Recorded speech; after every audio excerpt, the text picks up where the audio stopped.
क्या आपने कभी किसी मछली को हंसते हुए देखा है? यकीनन नहीं देखा होगा। हमारी आज की कहानी एक ऐसे ही मछली के बारे में है जो हंसती है। पर आखिर मछली हंसी क्यों? आइए इस कहानी द्वारा इसी प्रश्न का उत्तर देते हैं। बहुत समय पुरानी बात है। एक राज्य में एक मछुआरन थी जो मोहल्ले में जा जा कर मछली बेचती थी। एक दिन उस राज्य के राजसभा के पास से गुजरते हुए उसने हाक मारी, मछली ले लो, मछली, मछली ले लो। एक दिन ऐसे जब वो पुकार दे रही थी, तब उसकी पुकार सुनकर रानी ने दरवाजा खोलकर उसे बुलाया। मछुआरन के निकट आने पर वह बोली, मैं मछली खरीदूंगी, देखूं कौन सी मछली है। मछुआरन ने जैसे ही टोकरी उतारी, एक बड़ी मछली उछल पड़ी। रानी ने पूछा, मछली नर है या मादा? नर यानी पुरुष और मादा यानी महिला। रानी की बात सुनकर मछली ही करके हंसने लगी। मछुआरन बोली, रानी माँ, ये नर मछली है। रानी बोली, तब तो इस मछली को मैं नहीं खरीदूंगी। कारण, राजा को छोड़ के कोई भी पुरुष प्राणी मेरे महल में प्रवेश नहीं कर सकता है। मैं मादा मछली खरीदना चाहती हूँ। टोकरी के अंदर से फिर ही कर एक मछली हंसने लगी।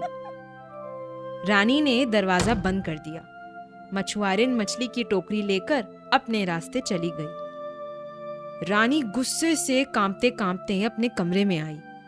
शाम को राजा आए, लेकिन आज रानी ने अन्य दिनों की तरह राजा का स्वागत हंसकर नहीं किया। मुंह फुलाकर गंभीर होकर बैठी थी। राजा समझ गए कि जरूर कोई बात हुई है, तभी रानी इतने गुस्से में है। इसीलिए वह उसकी ओर ताक भी नहीं रहे थे। राजा ने पूछा, बात क्या है? क्या तुम अस्वस्थ हो? रानी बोली, मैं ठीक हूं, लेकिन एक मछली खरीदने के लिए मछुआरन ने मछली दिखाई। मैंने पूछा, ये नर है या मादा? इस पर एक मछली ही कर हंसने लगी। मैं जानना चाहती हूं कि मछली हंसी क्यों। इसका कारण जानना बहुत जरूरी है, नहीं तो मैं जान दे दूंगी। राजा ने हंसकर कहा, मछली हंसी थी? असंभव। निश्चय ही तुमने स्वप्न देखा होगा। रानी बोली, मैं क्या इतनी बुद्धू हूं? मैंने अपनी आंखों से मछली को देखा भी है और उसकी हंसी अपने कानों से सुनी भी है। ये सुनकर राजा बहुत चिंतित हो गए। उन्होंने कहा, ये तो विचित्र बात सुना रही हो तुम। ठीक है, मैं पता करवाता हूं, मछली क्यों हंसी। इसका कारण तुम शीघ्र ही जान पाओगी। तुम चिंतित मत होना, इस मुश्किल का हल भी हम जल्द ही ढूंढ लेंगे। दूसरे ही दिन दरबार में जब सब दरबारी वहां उपस्थित थे, तभी राजा ने मंत्री को सारी बातें बताई। फिर बोले, मंत्री, मछली क्यों हंसी? इसका जवाब मुझे चाहिए। 6 माह यानी 6 महीनों का समय तुम्हें दे रहा हूं। इसका कारण ना बताने पर तुम्हें मृत्यु दंड दिया जाएगा। मंत्री के सिर पर मानो आसमान ही फट पड़ा। राजा का हुक्म मानना ही होगा, उसने कहा। जो आज्ञा महाराज। आज ही घर जाकर मैं पोथी पत्र लेकर बैठूंगा। 6 महीने बाद मैं आपको बता दूंगा कि मछली क्यों हंसी थी।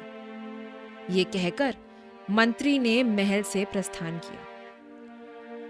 कहने को तो मंत्री ने कह दिया, किंतु आकाश पाताल एक करके भी उन्हें इस प्रश्न का कोई उत्तर नहीं मिला। अनेक ग्रंथों पोथियों को देखा, अनेक स्थानों में वे गए, अनेक लोगों से पूछा, ज्ञानी, विद्वान, जादूगर, तंत्र विद्या जानने वाले सभी से पूछा, लेकिन मछली क्यों हंसी, इस रहस्य का समाधान कोई भी नहीं कर पाया। सोच सोच कर मंत्री की नींद उड़ गई, भूख खत्म हो गई, शरीर कंकाल जैसा हो गया। देखते देखते 5 महीने गुजर गए। मंत्री समझ गए कि उसकी जिंदगी मात्र 1 महीने की है। उसके बाद मृत्यु निश्चित है। वे राजा को अच्छी तरह जानते थे। राजा जो बोलते थे वही करते थे। मंत्री ने खुद को मृत्यु के लिए तैयार कर लिया।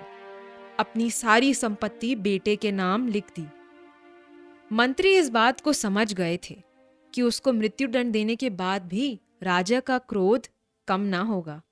उसके पुत्र को भी राजा के क्रोध का सामना करना ही पड़ेगा। इसीलिए एक दिन मंत्री ने अपने पुत्र को बुलाकर कहा, तुम देश भ्रमण के लिए निकल पड़ो। जब तक राजा का क्रोध शांत ना हो जाए तब तक तुम इस राज्य से बाहर ही रहो। मंत्री का बेटा बहुत बुद्धिमान था।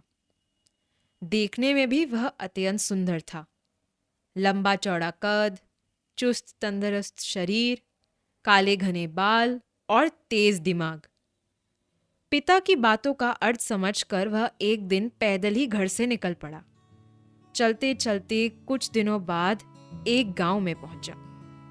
रास्ते में एक वृद्ध किसान से उसकी भेंट हुई। किसान अपने घर लौट रहा था। उसके साथ बातचीत कर उसे अच्छा लगा। उसने सोचा, अच्छा हुआ एक संगी यानी साथी मिल गया। दोनों एक ही पथ पर जा रहे थे।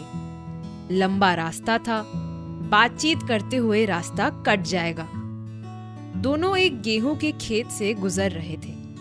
बातों ही बातों में मंत्री पुत्र ने कहा, बीच बीच में हम लोग यदि एक दूसरे को अपने कंधे पर उठाकर ढोएं तो थकावट कम होगी और अच्छा रहेगा। क्यों, क्या कहना है? ये सुनकर किसान ने सोचा, यह लड़का मूर्ख है क्या? कुछ भी कह रहा है। लेकिन उसने कुछ कहा नहीं। फसल काटने का समय हो गया था। गेहूं के खेत सोने की तरह झिलमिल कर रहे थे। खेत की तरफ इशारा कर मंत्री पुत्र ने पूछा, क्या यह सब खाया जाता है? वृद्ध किसान समझ नहीं सका कि क्या उत्तर दे। वह बोला, मैं ठीक से नहीं जानता हूं। इसी तरह चलते चलते वे एक दूसरे गांव में पहुंचे। गांव बहुत बड़ा था। मंत्री पुत्र ने एक छुरी देकर उससे कहा, लो मित्र, इसे साथ ले जाओ और 2 घोड़े लेकर आओ। ये छुरी बहुत कीमती है, गलती से कहीं फेंक मत देना। मंत्री पुत्र की बात सुनकर कभी वृद्ध किसान को हंसी आती, कभी गुस्सा आता और कभी कभी तो उसकी बातें समझ में ही नहीं आती थी।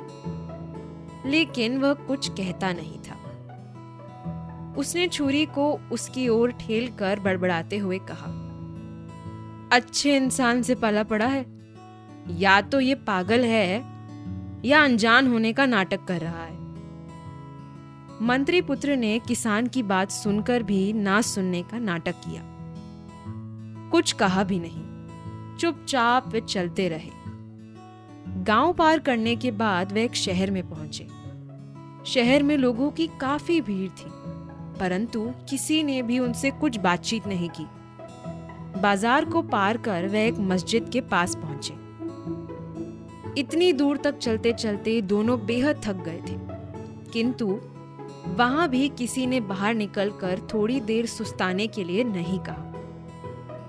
मंत्री पुत्र ने किसान से कहा, ये तो विशाल कब्रगाह है।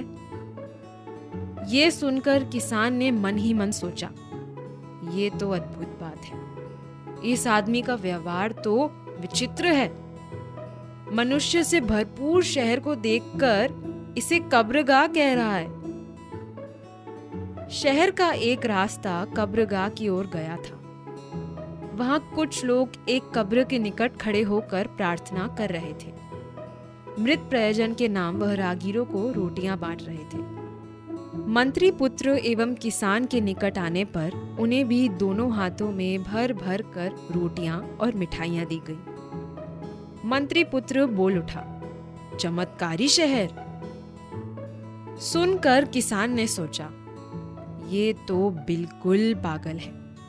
शहर को कहता है कब्रगाह और कब्रगाह को कहता है चमत्कारी शहर। इसके बाद जल को कहेगा थल और थल को कहेगा जल। विचित्र आदमी है ये तो। इसकी बातों को समझ पाना मेरी समझ के तो परे है। लेकिन उसने अपना मनोभाव प्रकट नहीं किया। चलते चलते सामने एक नदी मिली। नदी पार होना था। किसान अपना कुर्ता एवं जूते खोलकर नदी में उतरा। मंत्री पुत्र ने लेकिन वैसा नहीं किया। वह जूते कुर्ता पहनकर ही नदी में उतर गया। किसान ने सोचा, ऐसा मूर्ख आदमी तो मैंने आज तक नहीं देखा। कथनी और करनी दोनों दृष्टियों से ये मूर्ख लग रहा है। लेकिन बातचीत में वह काफी विनम्र था। उसने सोचा कि इसे अगर घर ले जाऊं तो पत्नी बेटी खुश हो जाएंगी। ये सोचकर किसान ने मंत्री पुत्र से कहा, निकट ही मेरा घर है, चलो रात मेरे यहां बिताकर जाना। मंत्री पुत्र ने कहा, आपका अपनापन देखकर खूब खुशी हुई। आपके घर के दरवाजे एवं कुंडी मजबूत तो है ना? ऐसी बेतुकी बात सुनकर किसान फिर कुछ बड़बड़ाया एवं मन ही मन हंसते हुए कहा, यह मेरा घर है, तुम थोड़ी प्रतीक्षा करो, मैं भीतर खबर देकर आता हूं। वृद्ध किसान ने अपने घर के लोगों से कहा, मुझे एक बहुत मजेदार पथसंगी मिला है। वह लड़का बहुत दूर से मेरे साथ आया है। देखने में बहुत सुंदर है, भद्र परिवार का लगता है, पर ऐसा मूर्ख है कि क्या बताऊं। उसकी बेसिर पैर की बातें कुछ भी समझ नहीं आती।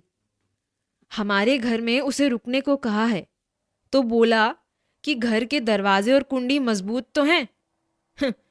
इन सब बातों का भला कोई मतलब है? किसान की एक बेटी थी। वह बहुत बुद्धिमान थी। पिता की बात सुनकर वह बोली, पिताजी, वह मूर्ख नहीं है, बहुत बुद्धिमान है। वह संकेत में अपनी बातें करता है। किसान ने कहा, अच्छा, मैं तो उसे मूर्ख समझता था। बेटी ने कहा, दरवाजा एवं कुंडी मजबूत है कि नहीं, ये पूछकर वह ये जानना चाहता था कि हम लोग उसका अतिथ्य सत्कार कर पाएंगे या नहीं। किसान ने कहा, क्यों नहीं कर पाऊंगा?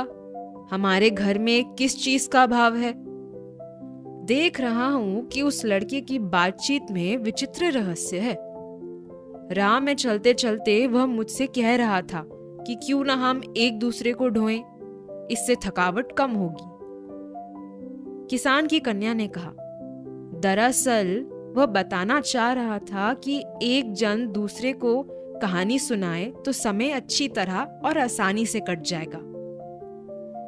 किसान आश्चर्यचकित होकर बोला, अच्छा, ऐसी बात थी? जब हम एक गेहूं के खेत के पास से गुजर रहे थे तो उसने पूछा था, क्या ये खाया जाता है? किसान की बेटी बोली, पिताजी, इतनी सरल बात भी आप समझ नहीं पाए। वह ये जानना चाहता था कि खेत के मालिक पर किसी का कर्ज है या नहीं। अगर वो कर्ज में है तो उसके गेहूं को तो महाजन लेकर चले जाएंगे। वह गेहूं जाएगा कर्जदाता महाजन के घर और किसान को मिलेगा ठेंगा। किसान ने सिर हिलाकर कहा, हाँ हाँ, यही बात होगी। तब एक बात और सुनो। हम दोनों एक गांव में घुसे। एक छोटी छुरी देकर उसने मुझसे कहा, 2 घोड़े लेकर आओ, छुरी लाना ना भूलना। इसका क्या मतलब हुआ? किसान की बेटी ने कहा, पथ पर चलने पर जैसे घोड़े की जरूरत पड़ती है वैसे ही लाठी की भी जरूरत पड़ती है।